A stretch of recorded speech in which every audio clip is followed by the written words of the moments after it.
Olá, tudo bem com você? Hoje vamos para mais um estudo, o estudo número 8, que fala sobre Jesus e a vida eterna da série Jesus Restaurador da Vida. Vamos orar? Querido Deus, obrigado por estarmos aqui, Pai, com a Tua Palavra em nossas mãos. Pedimos que, encarecidamente, pelos méritos de Cristo, o Senhor fale aos nossos corações. Nos ajuda a compreender esse tema tão importante, a fim de que não sejamos enganados, mas que sintamos a Tua paz, que excede todo entendimento, através da compreensão deste assunto. Oramos em nome de Jesus. Amém.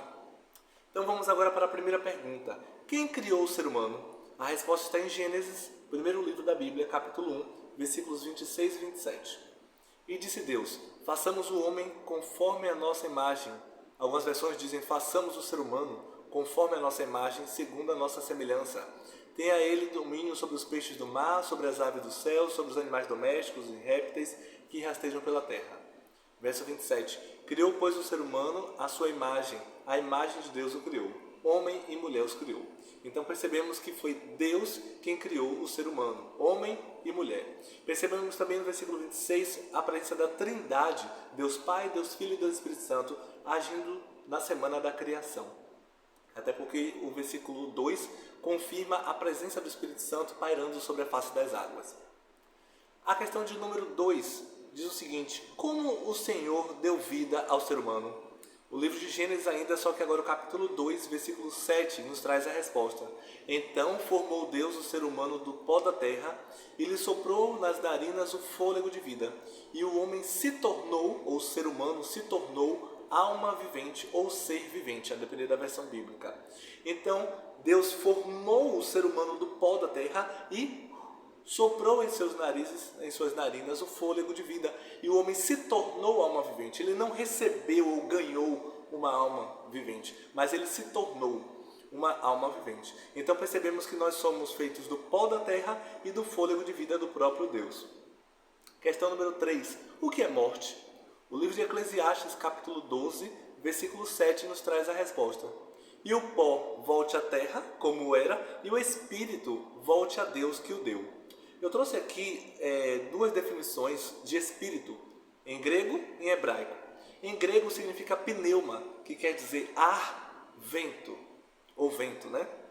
E do hebraico significa ruá, que quer dizer ar, sopro ou vento. Então, espírito não é uma alma penada ou uma alma reencarnada, mas espírito, trazendo para a origem da palavra, tanto do grego como do hebraico, significa ar, sopro, vento, que foi aquilo que Deus soprou nas narinas do ser humano ao criar Adão e Eva, ok? Agora vem a próxima questão, que é a questão de número 4. Qual era o plano de Deus para o ser humano? A resposta está em Gênesis capítulo 2, versículos 16 e 17, que nos diz o seguinte. E o Senhor Deus lhe deu essa ordem. De toda a árvore do jardim comerás livremente, mas da árvore do conhecimento do bem e do mal, disse Deus, dela não comereis, porque no dia em que dela comereis, certamente morrerás. Então, nós sabemos que a imortalidade do ser humano estava condicionada à obediência ao Senhor Deus, para que o ser humano não comesse do fruto proibido, mas sim continuasse a se alimentar de todos os outros frutos, inclusive da árvore da vida, menos da árvore do conhecimento do bem e do mal. Ok? Aí vem a questão agora número 5. O que os mortos sabem? Será que os mortos sabem de alguma coisa?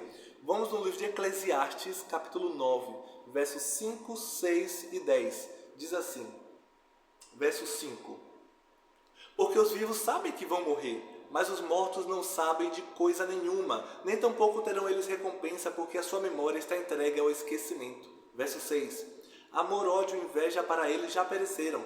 Para sempre não tem eles parte em coisa alguma do que se faz na terra, debaixo do sol. Verso 10. Tudo quanto te vier a mão para fazer, faz-o conforme as tuas forças, porque no além, para onde tu vais, não há obra, nem projetos, nem conhecimento, nem sabedoria alguma. Essa palavra além, eu também trouxe a origem da palavra, o significado, significa sepultura. Como a gente sabe que o Antigo Testamento foi escrito em sua maioria em hebraico, do hebraico significa Sheol, né? Sepultura, lugar dos mortos. Em grego significa Hades, ou também Sheol. Nessa parte aqui significa Sheol. Pode significar em grego Geena e Hades, mas nesse versículo significa Sheol, ou Seol. que quer dizer sepultura, lugar dos mortos. Então, além e sepultura tem a mesma origem, ok? Da palavra, a mesma terminologia. Questão de número 6. Qual foi a mentira da serpente? Como essa mentira se repete até hoje? Gênesis capítulo 3, versículo 4. Então disse a serpente à mulher: certamente não morrerás. Então, Deus falou, se você comer do fruto proibido, você vai morrer. E a serpente disse, se você comer, você não vai morrer. Então, como essa mentira se repete? Pode viver do jeito que você quiser. Obedeça, desobedeça, faça o que você quiser. Você é o dono do seu próprio destino. E você não vai morrer. Existem muitas teorias aí fora, e nós sabemos disso, de pessoas que pregam isso, lugares que pregam isso, de que a alma não morre, mas ela é eterna, né? Condicionada apenas a processos que fazem com que ela melhore a sua situação. Mas a Bíblia diz que quando o pó da terra perde o fôlego de vida, então existe ali a morte, né? Até mesmo a pessoa no seu leito hospitalar, quando tem a hora do último suspiro, é porque ela então não respira mais, então ali é decretada a morte pela equipe médica. Questão de número 7. O que é alma e o que acontece com ela quando a pessoa morre? Ezequiel capítulo 18, versículo 20 nos traz a resposta. Diz assim: a alma que pecar, essa morrerá. O filho não levará a iniquidade do pai, nem o pai a iniquidade do filho. A justiça do justo ficará sobre ele, e a perversidade do perverso cairá sobre este. Então, o começo do versículo 20 de Ezequiel capítulo 18 nos diz: a alma que pecar, essa morrerá. Então, aqui nos traz duas verdades. Primeiro, a alma que pecar, ou seja, a alma pode pecar. E a segunda, ela também pode morrer, ok? Então, o ser humano, ele pode pecar, e aquele que pecar e não se arrepender do seu pecado vai morrer a morte eterna, porque rejeitou a graça de Cristo. Próxima pergunta, número 8. Devemos consultar os mortos? O livro de Deuteronômio, capítulo 18, verso 10 e 11, nos traz a resposta. Não se achará entre ti quem faça passar pelo fogo o seu filho ou a sua filha, nem adivinhador, nem prognosticador, nem agoureiro, nem feiticeiro, nem encantador, nem necromante, nem mágico, nem quem consulte os mortos. Então nós não devemos consultar os mortos, porque isso é abominável aos olhos de Deus. E quando Jesus restaurará para nós a vida eterna? 1 Coríntios capítulo 15 de 1 Coríntios, versículo 21 a 23, diz assim: visto que a morte veio por um homem, também por um homem veio a ressurreição dos mortos. Porque assim como em Adão todos morrem, assim também serão vivificados em Cristo. Cada um, porém, por sua própria ordem. Cristo as primícias, depois os que são de Cristo na sua vinda. Então aqueles que amaram Jesus, que obedeceram a sua palavra, somente ressuscitarão por ocasião da sua vinda. Nada de arrebatamento, reencarnação, não. Morreu, aguardando Jesus voltar, amou Jesus durante a vida. Quando Jesus voltar, essa pessoa será ressuscitada para a glória. Que Deus te abençoe. Amém? Louvado seja Deus.